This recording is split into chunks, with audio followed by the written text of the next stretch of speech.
Bonjour à chacun, bonjour à tous. Comme annoncé il y a quelques semaines, bienvenue à vous amis sportifs sur le tout premier numéro de votre émission Actu Sport sur AP Télévision. Actu Sport, c'est toute l'actualité sportive du Bénin, de l'Afrique et du monde entier. Et pour faire le tour d'horizon de ce tout premier numéro, nous allons parler entre autres de l'annulation de la saison sportive au Bénin, de la situation financière des footballeurs béninois à la fin de chaque saison et la transformation des clubs en sociétés sportives. Pour aborder toutes ces questions, j'ai l'honneur de recevoir sur ce plateau une personne aux ressources, ancien directeur technique de l'association sportive de Port Autonome de Cotonou, entre-temps appelée Étincelle Football Club, ancien directeur sportif de Real Sport de Parakou, actuellement vice-président de la Fédération béninoise de boxe et président de l'association sportive Baobab de Parakou. Monsieur Pierre Henry, bonjour. Bonjour cher ami. Vous êtes acteur de football béninois. Quel est votre regard sur la décision de la Fédération béninoise de football d'annuler les championnats nationaux de football de Ligue 1, Ligue 2 et Ligue 3 pour cause du coronavirus? Merci beaucoup. Je crois qu'on y est arrivé par force. C'est une situation déplorable. Vous avez fait la même lecture certainement que moi. Où nous sommes dans une période où cette pandémie est en train de toucher au pic. Vous constatez que le gouvernement de ce pays a fait assez d'efforts depuis que, disons, le nombre de morts, le nombre de personnes atteintes a commencé par monter partout ailleurs. J'ai nommé l'Occident, j'ai nommé les États-Unis, j'ai nommé, disons, l'Asie, etc. Et nous étions pratiquement au paramètre zéro, si vous voulez, parce que jusqu'aujourd'hui, malgré que nous parlons de pic aujourd'hui, nous sommes parmi les pays, les meilleurs pays qui gèrent au mieux cette crise. Le vrai problème, c'est quoi? Relancer le championnat, c'est s'attendre au déplacement des équipes. Le déplacement des équipes, c'est dans des bus. Il y en a qui ont leur bus. Je peux dire de 20 ou 22 places. Vous les avez tués. Il y en a qui ont leur bus de 35 places. Mais vous constatez qu'avec ces bus-là, il y a des supporters qui s'y ajoutent. Et nous ne pouvons pas, disons, faire autrement si c'était même nous qui étions à la tête de ce comité exécutif. Je leur tire d'ailleurs coup de chapeau parce qu'ils ont pris du temps pour analyser, je peux dire, les inconvénients. On ne peut pas faire autrement.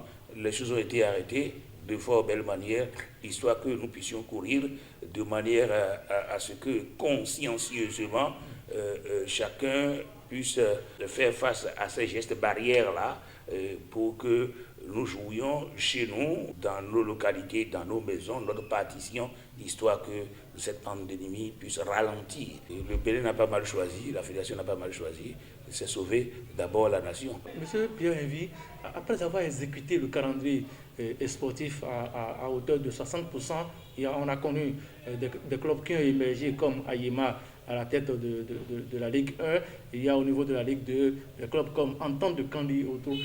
Est-ce que ce ne serait pas aussi une solution de promouvoir ces clubs-là en validant la saison après 60% d'exécution du calendrier? Non, ce sera une erreur si on valide la saison, parce que vous constatez, je prends l'exemple juste de ce qui s'était passé, disons, au niveau de la Ligue 1. Vous voyez comment, disons, les équipes sont serrées. Oui. Vous voyez le nombre de points totalisés par l'équipe classée première, l'équipe qui poursuit, c'est à 3 points près, ou à 2 même, de différence, alors qu'il reste suffisamment de journées. Ça, ce sera mal jugé si on déclare quelqu'un champion.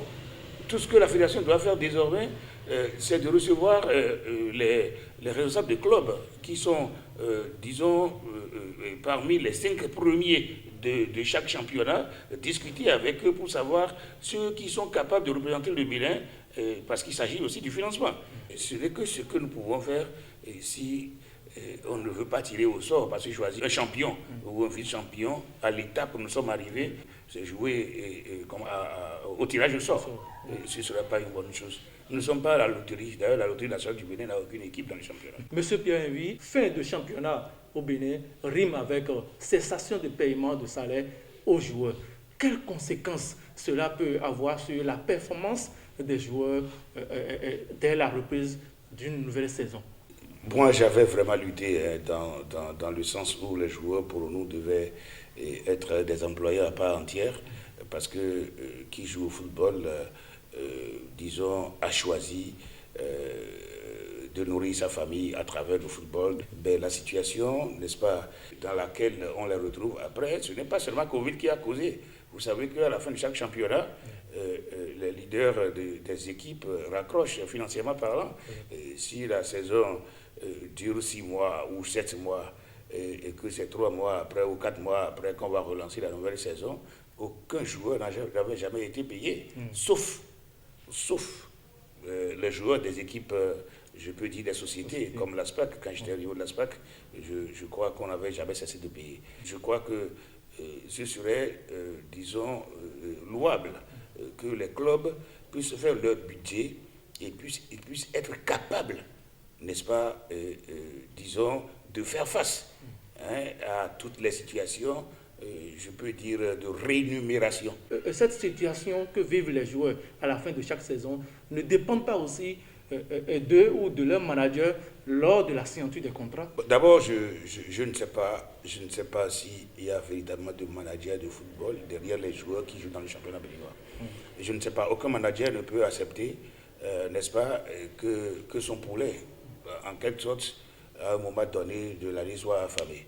Ce n'est pas possible. Ce que nous avions fait avec le président Adjavon, nous autres, quand le football avait vraiment atteint un niveau, je peux dire aujourd'hui, irréprochable, où on faisait signer des cahiers de charges, n'est-ce pas, à chacune des équipes désireuses de jouer le championnat. S'il y avait eu un cahier de charges signé, dont les copies ont été déposées, n'est-ce pas, au ministère, à la fédération, disons, à la justice, s'il y avait eu un cahier de charges bien ficelé qui oblige, n'est-ce pas, les présidents de club à ne jamais cesser de payer, ou qui indique, je peux dire, la manière sur qui va pousser à cesser de payer. J'ai nommé les clauses, n'est-ce pas, des contrats entre les équipes et les joueurs. Je crois que c'est beaucoup plus à ce niveau que le problème se trouve. Transformation des clubs en société sportive serait-il une solution au problème que vivent les joueurs? Absolument, ce sera une première solution. Et moi, je vois même à travers cette logique, cette proposition de la fédération, ou je vais dire du comité exécutif de la Fédération béninoise de football, une idée noble pour tenter quelque chose que moi je vois venir, le regroupement des clubs. C'est un peu comme ce que le président de la République a fait aujourd'hui au niveau politique, où les clubs électoraux se sont mis avec les partis, les vrais partis politiques, pour que, disons, tout le monde puisse regarder dans la même direction. Et chacun apporte ce qu'il peut. Vous constaterez que si les buffles qui sont financés par une seule personne, ou peut-être financés par quelques membres du bureau qui dirige ce club réel, par exemple, qui n'est financé que par une seule personne, et qui cesse, je peux dire, de briller quand cette personne n'a plus rien. Vous voyez, si ces présidents de club peuvent profiter de cette situation, se mettre ensemble, créer les sociétés ensemble, et ils seront beaucoup plus forts. Parce que là où moi je ne trouve pas, l'autre a trouvé. Et en attendant, on l'utilise pour l'autre, pour que moi, mes activités reprennent. Et dans ces conditions, il n'y aura pas de chômage. De la même manière, quand on crée la société, il faut des activités génératrices de revenus. Il ne faut pas seulement se baser sur ce qu'on sait faire, ou son salaire, ou comment on l'appelle, le bénéfice de ces affaires pour dire qu'on veut gérer le football. Il faut qu'on arrive à une complémentarité, mais c'est beaucoup plus l'État qui va encore agir en faisant voter des lois au niveau de l'Assemblée nationale, de manière à ce que la politique du sport au Bénin soit bien, n'est-ce pas, je peux dire, cadrée, de manière à ce que les sociétés, même qui vont naître à travers des clubs, ou des sociétés qui existent déjà, qui vont vouloir prendre ces équipes-là, puissent dépenser moins en direction des impôts. Aujourd'hui, il n'y a plus d'emploi nulle part. Exactement. Et ces joueurs-là doivent pouvoir se sentir à l'aise en disant, voilà, au moins aujourd'hui, nous sommes employés quelque part et nous sommes payés à la fin de chaque mois comme les APE. Voilà la situation qu'il faut réglementer d'une fort belle manière. En attendant que le gouvernement ne prenne des décisions politiques très sages pour pouvoir amener les clubs à se fédérer, quelles sont les autres suggestions que vous allez faire aux dirigeants de clubs pour que ces sociétés qui seront créées soient des sociétés sécurisées et fiables? Bon, j'ai déjà parlé d'espace de regroupement de clubs. Vous savez, ce qui fait dépenser beaucoup plus aujourd'hui dans le football, c'est que nous abandonnons les valeurs qui sont de père et de mère du Bénin. Nous focalisons notre attention sur ce qu'il y a à l'extérieur. Et ceux-là ne viendront pas et se contenter de 100 000 francs le mois ou de 200 000 francs le mois. C'est de l'argent que vous investissez pour qu'ils viennent. Leur président de club, vous avez des cautions à leur verser là-bas. Et le gars vient et c'est vous qui le logez encore et qui dépensez le double ou le triple de ce que vous dépensez sur un joueur, un Béninois, et qui va faire, disons, parler du Bénin, qui va investir, n'est-ce pas, dans son pays, si ça prend. Oui, ça prend.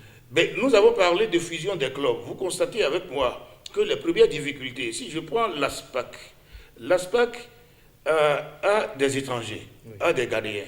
Mais si l'ASPAC se mettait ensemble avec Real Sport du Baracou, par exemple, vous allez constater que ce qui a poussé l'ASPAC à aller chercher des Ghanéens, c'est parce qu'à des postes donnés, ils n'ont pas trouvé l'oiseau rare. Exactement. Ces oiseaux rares-là peuvent se retrouver au niveau de Real, même talent, ou bien même des fois ont plus de talent que ces étrangers, voyez-vous, et parce que à ces postes-là, l'ASPAC n'a pas trouvé, l'ASPAC est allé choisir au lieu à l'extérieur, au lieu de se mettre ensemble avec Real ici, pour que les trous soient fermés par des Béninois. Nous devons cesser avec le mercenariat sportif. Vous comprenez avec moi qu'il fut un temps que la Fédération égyptienne de football a limité à 2 le nombre d'étrangers. Il fut même un temps où ils ont dit pas d'étrangers dans notre championnat. Et ça leur a fait du bien. Faites la comparaison avec le Bénin, où à l'époque tu peux comment on l'appelle, allier même 11 étrangers sur 11. Et finalement, vous constatez que le football se joue au Bénin, mais les acteurs béninois, les valeurs béninoises n'en profitent pas. Je suis une valeur footballistique pour Banikani.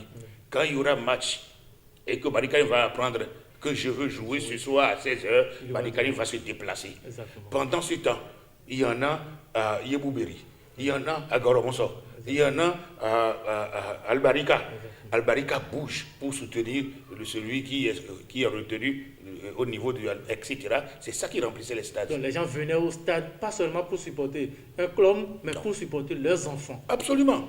Un mot sur le déroulement de la campagne électorale à la présidence de la Fédération ivoirienne de football, où Didier Drogba n'a pas encore l'aval de tous ses pairs. Didier Drogba, qui a voulu devenir président de la Fédération ivoirienne de football, me remet dans la tête un certain Jean-Marc Adjovi Bokor, qui, pour l'amour qu'il a pour son pays, est revenu mettre une fois à dire « je veux, n'est-ce pas, participer » quelque peu au développement du football de ce pays. Jean-Marc Adjoui-Bokor, s'il lui arrive de dire, bon, il faut que je sois président de cette fédération, ce ne sera pas pour détourner de l'argent, ce ne sera pas pour, disons, gonfler son nom de famille, mais ce sera effectivement parce qu'à travers lui, nous allons analyser qu'il a de l'expérience, il a du vécu, il est à la fois un sachant et un savant, n'est-ce pas, sur ce plan-là, et je ne doute pas qu'il y ait encore des hésitations au niveau de ceux qui ne sont pas encore d'accord avec Drogba, parce que certainement, avec certains, il a eu des passés. On ne peut pas, disons, être 100% accepté. Moi, mon cœur bat Didier Drogba, parce que quand ça va prendre en Côte d'Ivoire, ça prendra dans toute l'Afrique de l'Ouest. Merci, M. Pierre Henry, d'avoir accepté notre invitation, l'invitation de Atus Sport. C'est moi. Amis sportifs, c'est la fin de votre émission Atus Sport. Merci de nous avoir suivis. Nous vous invitons à taper Action Publique TV sur la page YouTube et aimer nos émissions et aussi vous abonner à la chaîne pour pouvoir recevoir en premier nos émissions, nos documentaires, nos reportages. D'ici là, portez-vous bien.